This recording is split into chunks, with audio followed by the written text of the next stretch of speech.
മണിപ്പൂരിൽ ഇന്റർനെറ്റ് നിരോധനം കൂടുതൽ ജില്ലകളിലേക്ക് കൂടി വ്യാപിപ്പിച്ചിട്ടുണ്ട്. കാങ്പോക്പി, കാംജോങ് ജില്ലകളിൽ കൂടിയാണ് ഇന്റർനെറ്റ് നിരോധനം ഏർപ്പെടുത്തിയിരിക്കുന്നത്. സംഘർഷങ്ങൾ തുടരുന്ന സാഹചര്യത്തിലാണ് തീരുമാനം. നോബൽ ബാരിക്കാരനുണ്ട്. നോബൽ ബാരിക്കാരൻ, മണിപ്പൂരിൽ തീ അണയുന്നതേയില്ല. ഒരു ചെറിയ ഇടവേളയ്ക്ക് ശേഷം വീണ്ടും നമ്മൾ മണിപ്പൂരിൽ കർഫ്യൂ, നിരോധനാജ്ഞ എന്നൊക്കെ കേൾക്കുകയാണ്. കാങ്പോക്പി അന്നത്തെയും ഒരു പ്രധാനപ്പെട്ട കലാപത്തിന്റെ കേന്ദ്രമായിരുന്നു. ഇപ്പോഴും കാങ്പോക്പിയിൽ വലിയ രീതിയിലുള്ള പ്രതിഷേധവും കലാപത്തീയും ഉണ്ടെന്നാണ് മനസ്സിലാക്കുന്നത്. സംഘർഷ സാഹചര്യമാണോ ഇപ്പോഴും മണിപ്പൂരിൽ, നോബൽ?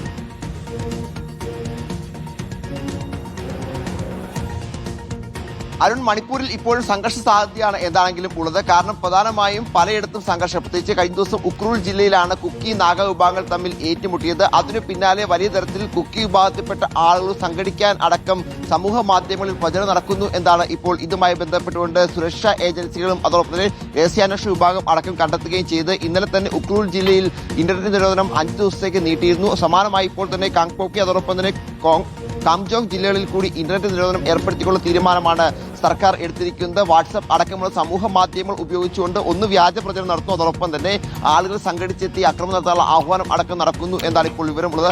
ആ പശ്ചാത്തലത്തിലാണ് ഇന്റർനെറ്റ് നിരോധനം എന്താണെങ്കിലും ഏർപ്പെടുത്തിയത്. നേരത്തെ നമുക്കറിയാം, മണിപ്പൂർ കലാപം ആരംഭിച്ചതിന് പിന്നാലെ സംസ്ഥാനത്ത് സമ്പൂർണ്ണ കർഫ്യൂലേക്ക് പോവുകയും അതോടൊപ്പം തന്നെ ഇന്റർനെറ്റ് നിരോധനം പൂർണ്ണമായി സംസ്ഥാനത്ത് ഏർപ്പെടുത്തുകയും ചെയ്തിരുന്നു. ഇപ്പോൾ 3 ജില്ലകളിലാണ് മൊത്തത്തിൽ നിരോധനം ഉള്ളത്. കൂടുതൽ ജില്ലകളിലേക്ക് നിരോധനം വ്യാപിക്കാനുള്ള സാധ്യത ഈ ഘട്ടത്തിൽ തള്ളിക്കളയാൻ കഴിയില്ല. കാരണം പ്രത്യേകിച്ച് വലിയ തരത്തിൽ സംഘർഷങ്ങൾ ഇപ്പോഴുമുണ്ട്. കഴിഞ്ഞ 3 ദിവസം അടുപ്പിച്ച് ഇപ്പറഞ്ഞ ഉക്രൂൽ ജില്ലയിൽ വെടിവെപ്പ് ഉണ്ടായത് വലിയ ആശങ്കയാണ് സംസ്ഥാനത്ത് ഉണ്ടാക്കിയിരിക്കുന്നത്. ഇന്നും ഇപ്പോൾ വലിയ തരത്തിലുള്ള ജാഗ്രതാ നിർദ്ദേശം ഉണ്ട്. കാരണം ആളുകളൊക്കെ ഒത്തുകൂടി കഴിഞ്ഞാൽ വലിയ പ്രതിഷേധമായും പിന്നീട് വീടുകൾ തീയിടുന്ന നടപടിയിലേക്കും ഒപ്പം വെടിവെപ്പിലേക്കും പോകുന്ന സാഹചര്യമാണ് കഴിഞ്ഞ ദിവസം കാണാൻ കഴിയുന്നത്. അതിന്റെ അടിസ്ഥാനത്തിലാണ് ഇപ്പോൾ ഇന്നും കർശനമായ നിയന്ത്രണങ്ങൾ ഏർപ്പെടുത്തിയത്. എന്നാലും 3 ജില്ലകളിലാണ് ഇപ്പോൾ ഇന്റർനെറ്റ് നിരോധനം ഏർപ്പെടുത്തിയിരിക്കുന്നത്. ഏറ്റവും പ്രധാനപ്പെട്ട കാര്യം, കുക്കി സ്വാധീന മേഖലകളിൽ വലിയ സംഘർഷ സാധ്യത ഉണ്ട് എന്ന് രഹസ്യാന്വേഷണ വിഭാഗം അറിയിക്കുന്നു എന്നാണ് അരുൺ.